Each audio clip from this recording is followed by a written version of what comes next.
सिद्धेभ्यः ओम नमः सिद्धेभ्यः ओम नमः सिद्धेभ्यः ओम नमः सिद्धेभ्यः।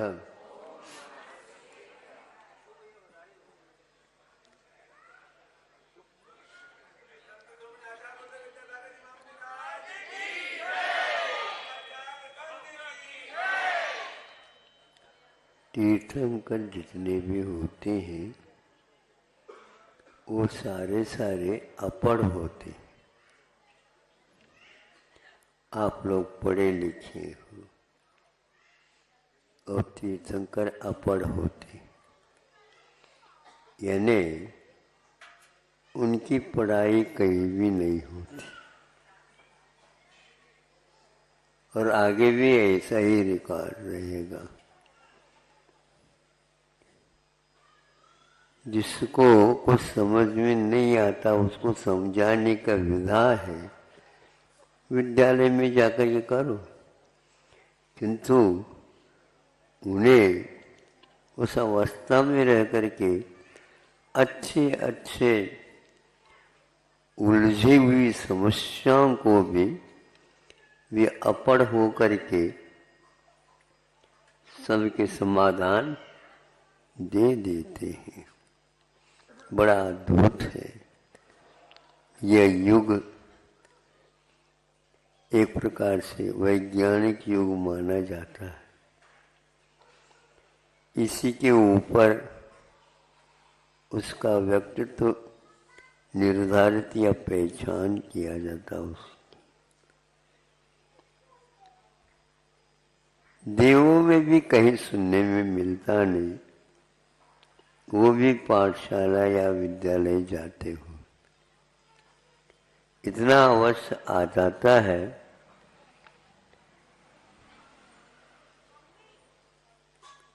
वो गुरु कहलाते हैं। वो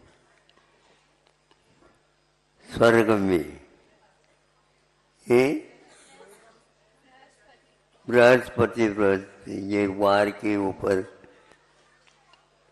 गुरु कहलाते हैं, लेकिन कहीं विद्यालय की स्थापना उन्होंने वहां पर नहीं की।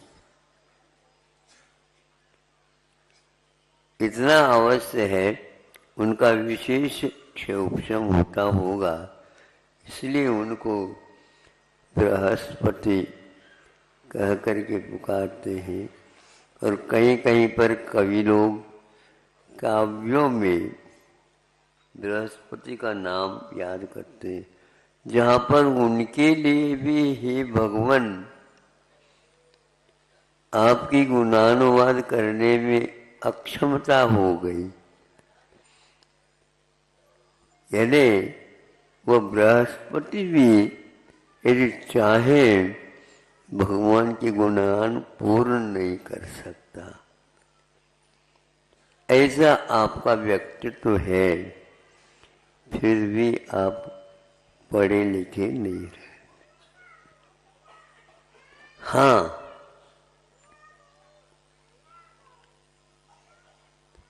समझ में नहीं आता ऐसे नहीं, समझते नहीं, इसीलिए विद्यालय खोल करके उनको समझाया जाता है। और समझाने के उपरांत भी जिसको समझ में, तो हम तुम जैसे में उनका समावेश हो जाता है। आप अपने आप को पढ़े लिखे मत समझो।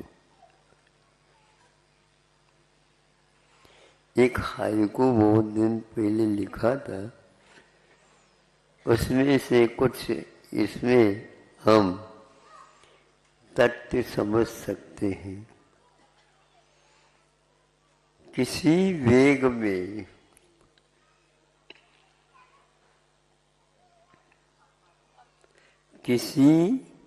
वेग में अपढ़ हो या पढ़े,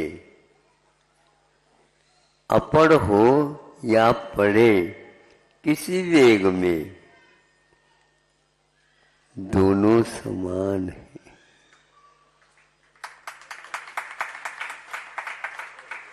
अपड़ को भी उसी श्रेणी में हम रख सकते हैं और उसी श्रेणी में पढ़ो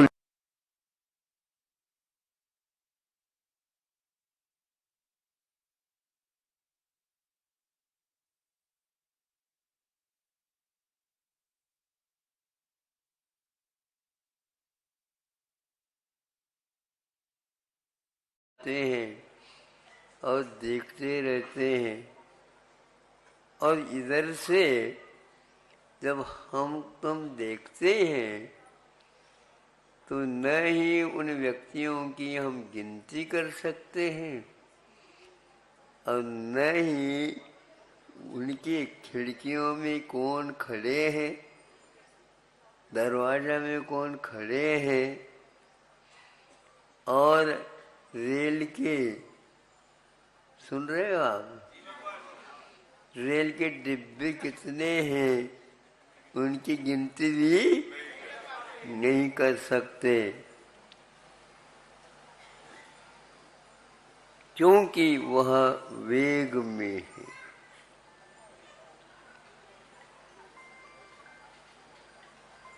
तो आज का युग, आज के बच्चे, आज संतान पढ़े लिखे कुछ भी हो, माता पिताओं की कोई बात सुनते नहीं है, क्योंकि वह वेग में है।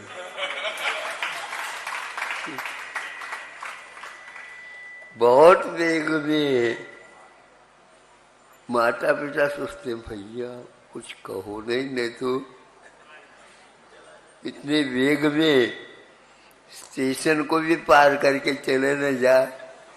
कई गाड़ियां कुछ स्टेशन पर रुकती हैं और कुछ गाड़ियां वेग होने के कारण और वहां से पहले से प्रबंध कर लेती, सिग्नल क्या बोलते हैं, वो डाल दिया जाता है, तो उसको रुकने की कोई आवश्यकता। ये वेग की बात मैंने आपके सामने रखी। उद्वेग, आवेग, वेग अब आ जाता है इससे विपरीत, वह अपड़ है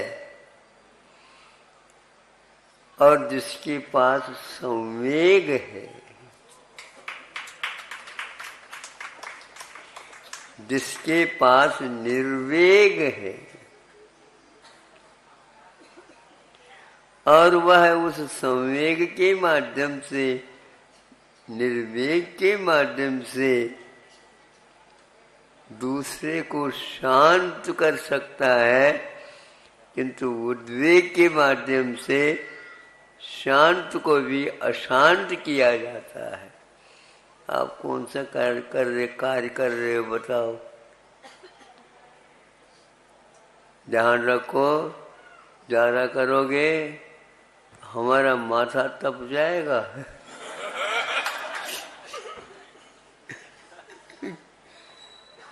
माथा तपता है और जो संवेग के माध्यम से तपने के बाद भी उसको बहुत जल्दी शांत करने की क्षमता, बड़ी बड़ी सभा को भी एक व्यक्ति संवेग वाला शांत बिठा सकता है।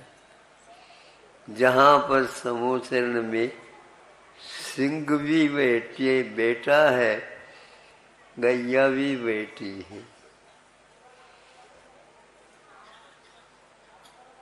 गैया की ओर सिंह देख करके खाने का भाव नहीं करता है, तो गाय भी देखती है सिंह को, और दोनों हम समान हैं, समान है। एक राजा और एक राजा की प्रजा, दोनों एक हो जाते हैं, उसका नाम समूह शरण है।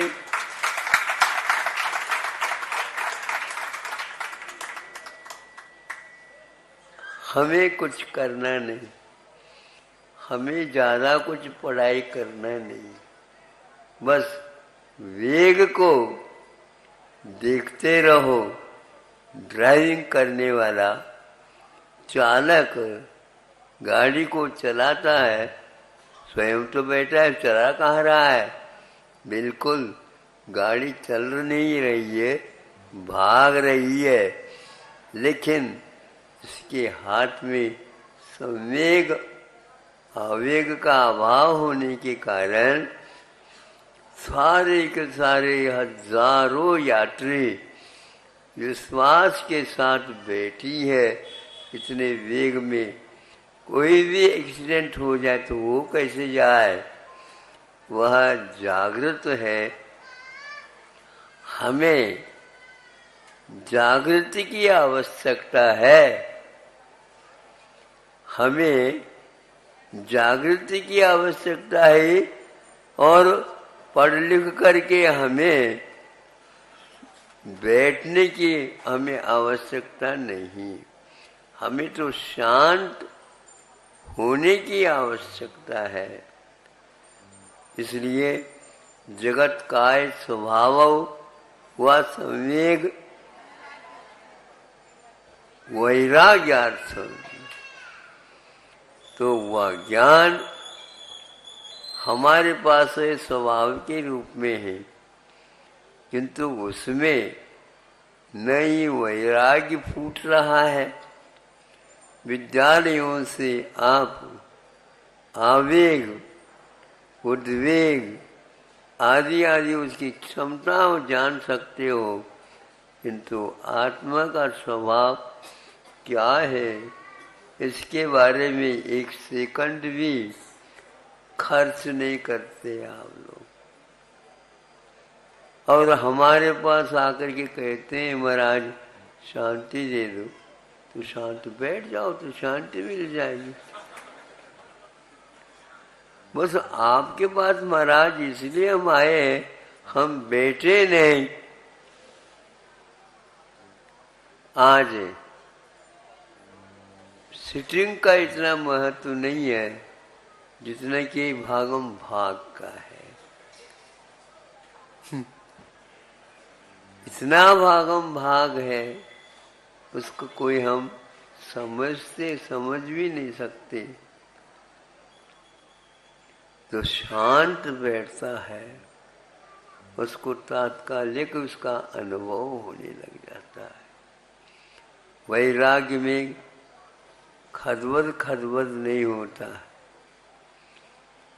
आवेग में वह कभी शांत बैठ ही नहीं सकता, उछलता रहता है।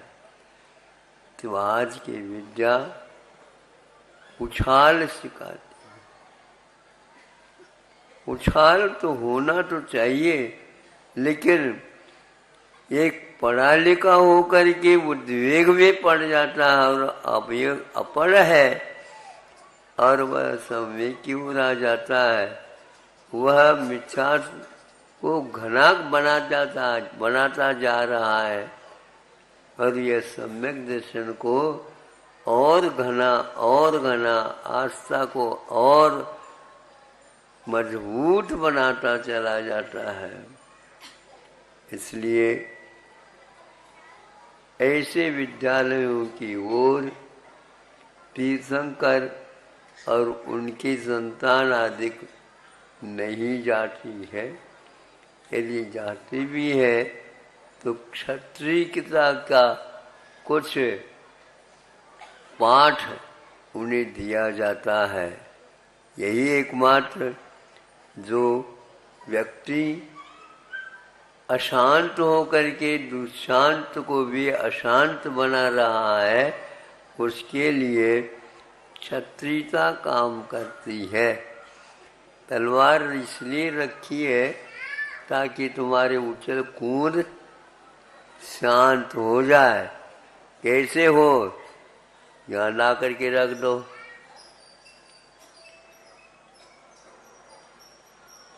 आज छुप छुप करके छापा डाला जाता। पता छापा क्या मानो? रेड है, अच्छा रेड हो गया, वो व्हाइट नहीं है।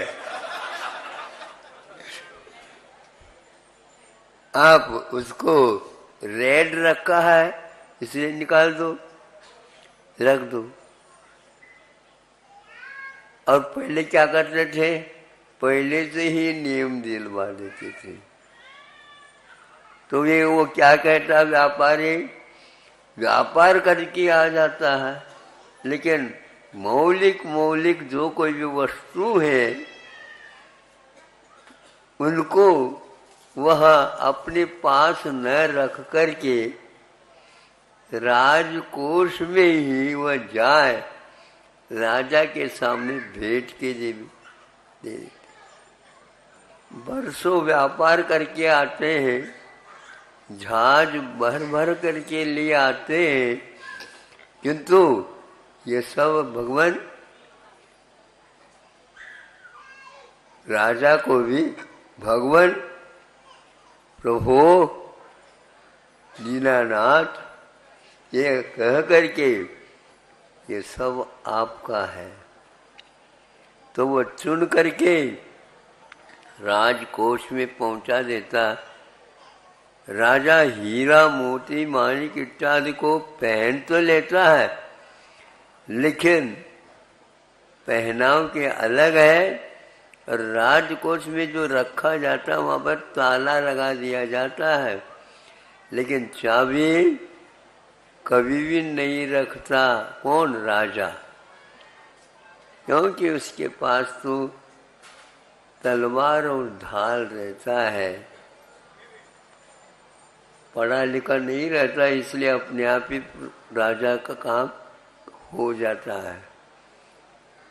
उनको कहीं न्यायालय में जाने की आवश्यकता नहीं है, उनको स्वयं न्यायाधीश पद मिला है, और वह क्षत्रियता को कभी नहीं छोड़ता।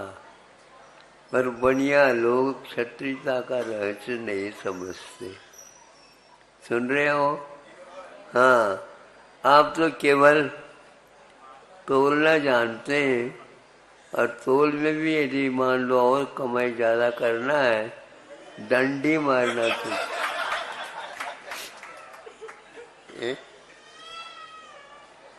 मतलब आप किसी को मारते नहीं, ऐसे मार देते हैं डंडी मारने के उपरांत। फिर आप क्या करें? इसलिए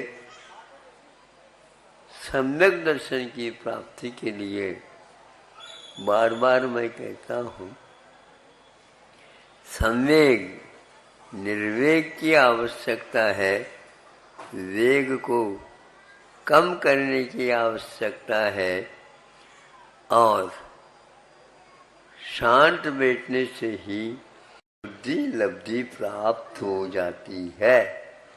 ये स्वामी और कौन किसका भोक्ता। बच्चों को बच्चे भोजन करें वो जल्दी जल्दी न करें, इस प्रकार की बेटा धीरे धीरे खाओ ताकि पच जाए।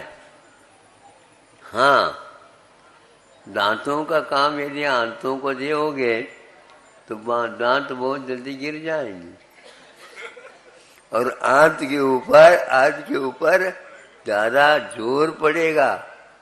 इसलिए जो कमजोर व्यक्ति है उसके ऊपर ज्यादा बर्डन भार दोगे तो कोई भी उसका आभार नहीं मान सकेगा।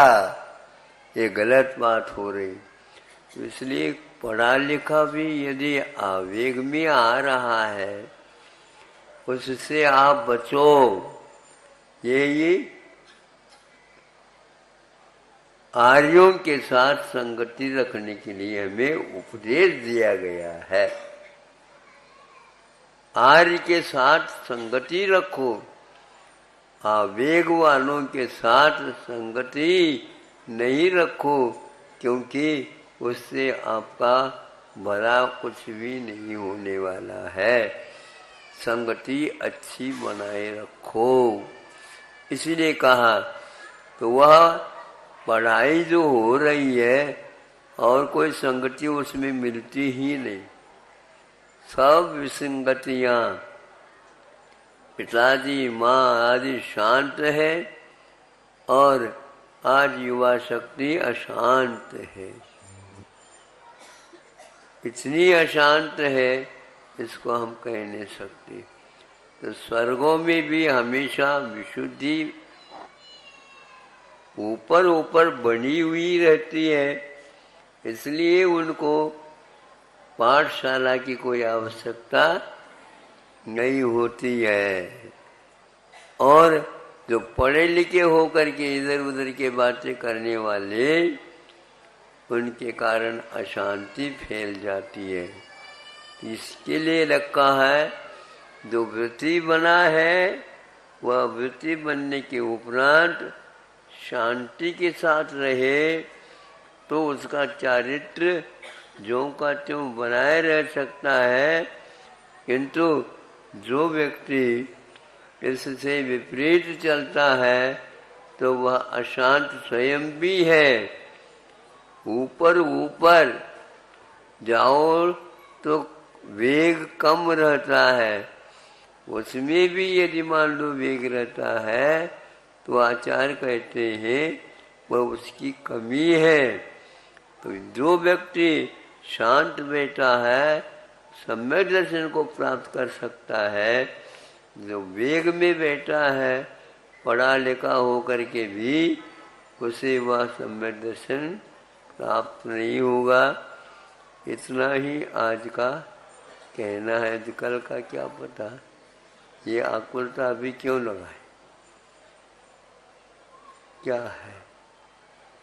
कल के बारे में यदि व्यक्ति शांति बनाए रखना चाहता है, कम से कम आज उसको ज़्यादा पढ़ना नहीं, बहुत पढ़ना नहीं। गुरुजी क्या कहते थे, बहुत बार पढ़ो। बहुत पढ़ना नहीं, बहुत बार पढ़ो। इसका अर्थ मैं ये समझता हूँ, द्वादशांग बहुत बार है, किंतु द्वादशांग को बहुत बार पढ़ो तो नमोकार मंत्र भी पर्याप्त है।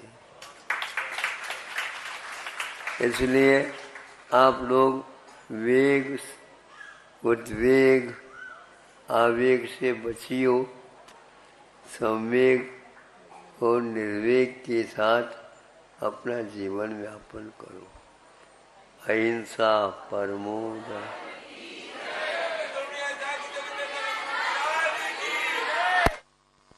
जा वाणी के ज्ञान ते सूझे लोका लोग, सो वाणी मस्तक नमो सदा देत हूँ धोग। हे जिन वाणी भारती तो है जपो दिन रैन, जो तेरो शरणा गहे सो पावे सुख चैन। बोली द्वादशांग जनवाणी माता की जय।